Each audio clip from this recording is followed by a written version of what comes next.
I once heard a spiritual guru say that the worst thing that could happen to spirituality was that it became mainstream. And what he meant was that if we suddenly had a situation where millions and millions of people wanted to be in some kind of spiritual movement, then spirituality would be pulled into the whole consumer culture that we have in the modern world. And I understand what he meant with that, because what you see in the consumer culture is that a company, it always becomes successful by claiming that it has something nobody else has. It can do something for you that nobody else can do.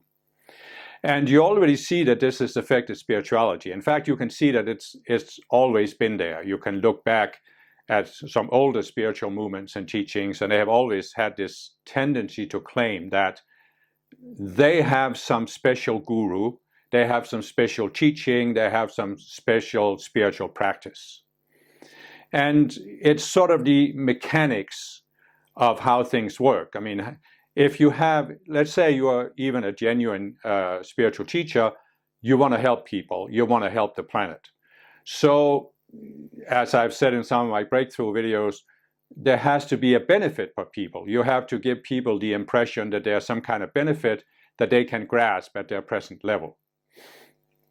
And what you see in some spiritual movements, especially the ones coming from India, but not only those, is that there has developed this culture in the movement that the guru is very special. He's in a very high state of consciousness.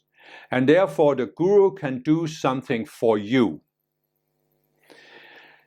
And this gives people, when they come into a movement like that, it gives people an expectation. And in the vast majority of cases, I would say all cases, but I haven't really observed all people, but I would say that in the vast majority of cases, this sets people up for disappointment. And the reason for this is that when you understand what the spiritual path is about, you understand that it's about coming to see something in yourself.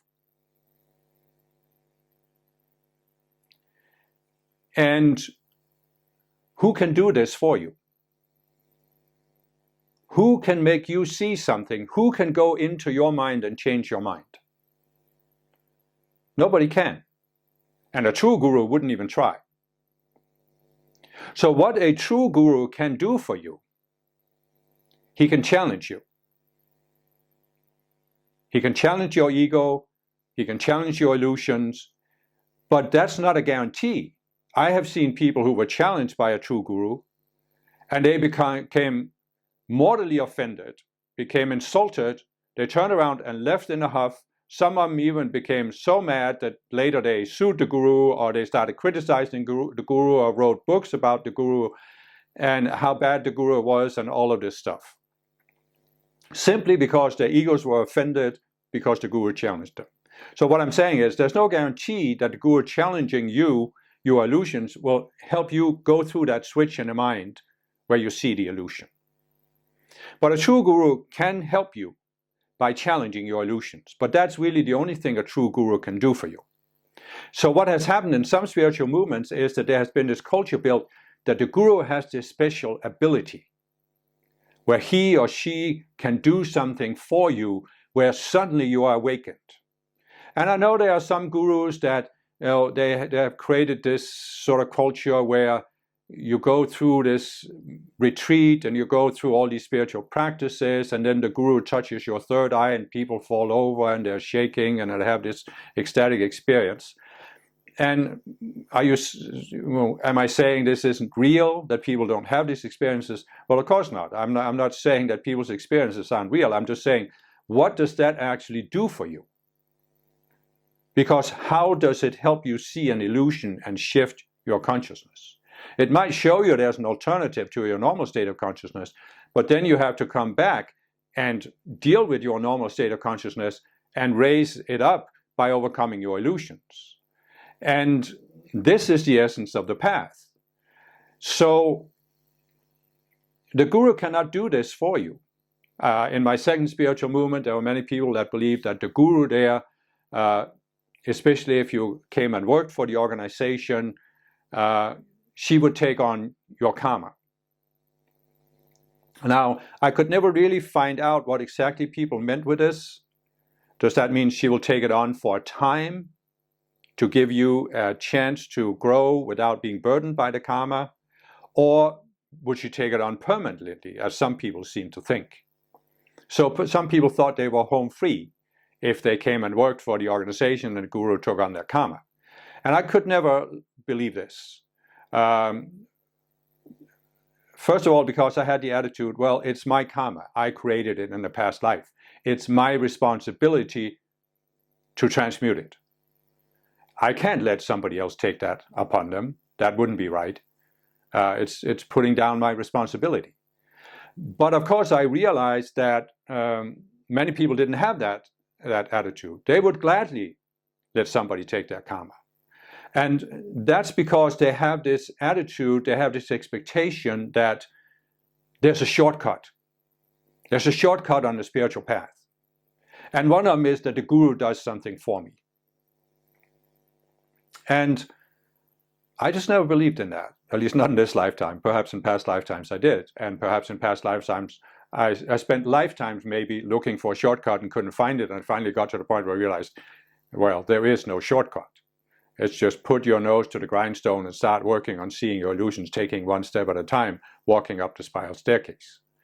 But I see many people who still have this dream of finding a shortcut. And one of these shortcuts is, of course, the guru has a special ability and he can do something for me.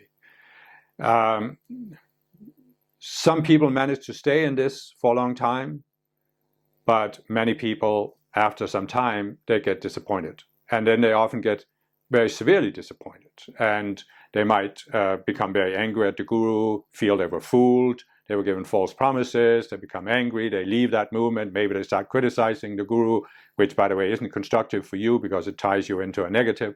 But others leave the spiritual path altogether and think it was just a bunch of humbug and empty promises. But the spiritual path is real.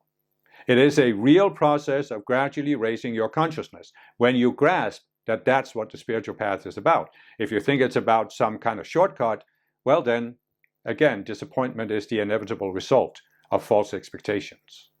And so I hope you can take a look at yourself, your path, your attitude, and see if you've been caught up in this. And many people have, because as I said, there are many spiritual movements that not really directly, maybe not even written, but in the culture, it's sort of whispered between the lines.